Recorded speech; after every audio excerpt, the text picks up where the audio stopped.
I'm Chris Rose in the NewsWatch newsroom. Coming up next, an early morning police raid in South Central Los Angeles. Jay, we're on the 4000 block of Tapo Road where the shooting took place. Police just released this composite sketch of the suspect. I'm Chris Rose in South Central LA where the Kingdom Day Parade is in full swing.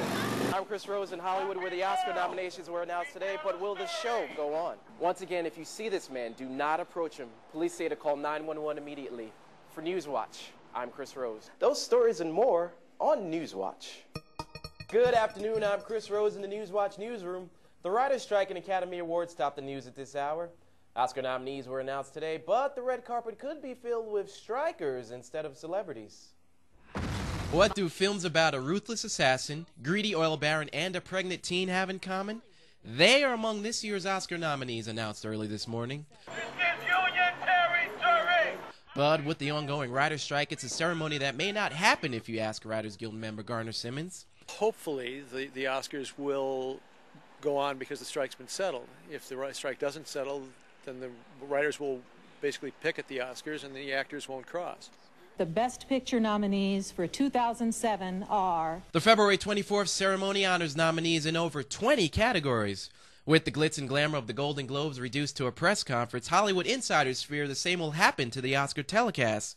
But Academy officials have taken a more optimistic approach. Even if the strike continues, and I sincerely hope it does not, some people will elect to cross the line if there is one, some people will elect not. That'll be part of what makes the show exciting. While many writers remain committed to their cause, many movie fans hope for a speedy resolution. And we'd like to see these guys go back to work. Tourists Peter Sears and Bob Throneberry say the Oscars just won't be the same without actors in attendance. So let's get them settled and let's get on the bargaining table and let's get it done.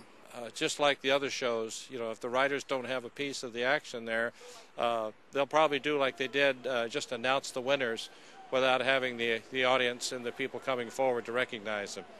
I really miss that, and I just hope they can get it together. Oscar nominee George Clooney has already announced he would not cross the picket lines if the strike isn't over.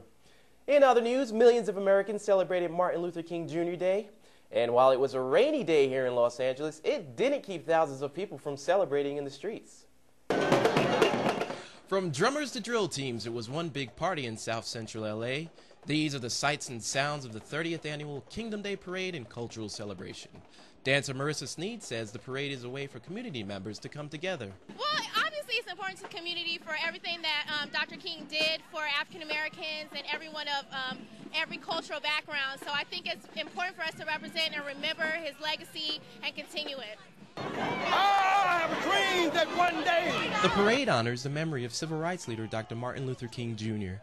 The 3-mile parade stretched from Crenshaw to Western and brought out a mix of cultures and ethnic groups. Actor Reggie Hayes of the show Girlfriends is a frequent visitor of the parade. Talk about the importance of this parade to the community. It makes us all feel good. This is my 4th year down here. Every year Sarah calls and like you're ready to go, and it makes you feel good to come home, you know, see all the faces, feel like a man in front of your own people. Even with the rain, a record number of people lined the streets. Police put the estimate at more than 1 million people. Paradegoers say the event is good for the city. LA resident Shelly Ramos attended with her daughter Kinsley. She wants this event to serve as a history lesson to her daughter and future generations inspired by Dr. King. It means a lot to us, black people, and for our children to know what it's all about, being free as black people. Organizers say this year's parade was the biggest so far. That's going to do it for us this afternoon. Thank you for watching NewsWatch. I'm Chris Rose. Take care. Jay, more than 50 law enforcement officers swarmed the local neighborhood early this morning. These sheriff's deputies hit 24 different homes in the South Central area. They were looking for taggers who had arrest warrants. Local business owners say they welcome the operation. I've been painting it over for the last 8 years. The LA Police Department and U.S. Marshals took part in the raid. For NewsWatch, I'm Chris Rose.